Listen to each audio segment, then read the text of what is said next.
меҳргон дар радифи пуршкӯҳтарин ҷашнвораҳои аҷдоди мардуми форсизабон қарор дошта аз замини дурадури таърих манша мегирад. Дар муассисаи таҳсилоти иловагии рақами яки шаҳри Панҷакент озмуни тирамоҳи зарин бахшида ба яди меҳргон дар байни хонандагони муассисаҳои таҳсилоти миёнаи умумии шаҳру деҳоти Панҷакент баргузор шуд.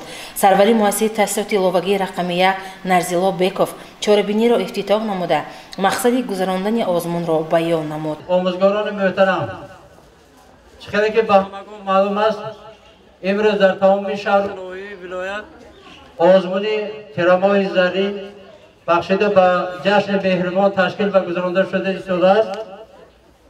اوید به تشکیل و گذراندن آزمون ولایتی تیرامای زرین طبق فرمایش سردار ریاست معارف ولایت باید که در سنه 28 اکتبر سال 2020 در قصر فرهنگ ناحیه مسجد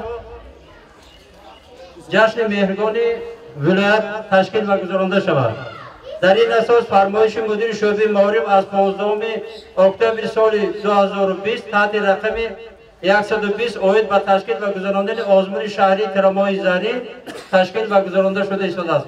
همه شمایان عزیزان را بخشیده به عید مهرگان، بخشیده به جشن تیرامای زرین تبریک و مبارکباد میگویم. سپس آزمون تیرامای زرین از روی سه شرط آغاز گردید.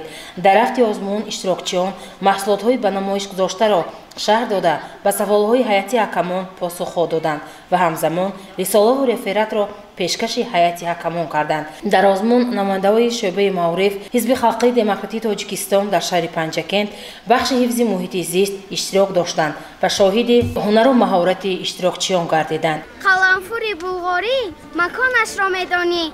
امریکای مرکزی، آسیا، جنوب و شرقی هم بحر میانه زمین. خاصیت این را بین.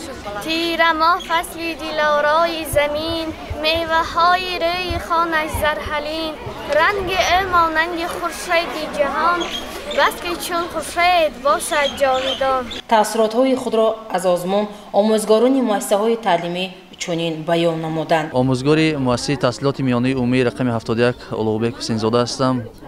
امروز ما با همراهی یک زمره خوانندگان مؤسسه و آموزگاران دبستان 71 تصمیم گرفتیم که در آزمون تیراماه زرین اشتراک نماییم و امروز آن محصولاتی که از جانب خوانندگان مؤسسه ما دسترس شد آماده کردند و اینجا به معرض تماشا گذاشتیم. من بعد نیز با همراهی خوانندگان کوشش میکنیم که در چنین آزمون ها فعالانه اشتراک ورزیم. ملیکا جشن مهرگان آمدن مهرگان به این درگاه مقدس پنجکент کهن یک ایده بزرگ است. ما امروز دسته طبیعت دوستان مؤسسه تحصیلات میانه رقم 3 را در امروز جماعت از موادهای کشاورزی که رنج و مهنت دهقان اصیل است آماده ساختیم و البته گذراندن این چاره‌بینی یک ایده است. برای دست بالا شدن در این چاره‌بینی هر کس میکوشد دست بالا شود و غالبیت میسر گردد و میتواند نام مؤسسه نام شهر خود را به عرصه بلند بردارد. نماینده شعبه معارف علیشیر احمدریبوف آزمون را جنبست نموده غالبان را با تحفه از جانب شعبه معارف و کمیسیون حزب خلقی دموکراتیک تاجیکستان در شهر پنجکент سرفراز نمود. یادآور می‌شویم که برنامه علایده از این چهاره‌بینی به پورگی نمایش داده می‌شود. گزارش دلشاد حلیم و خیام جوریف، اسماعیل جان خالف.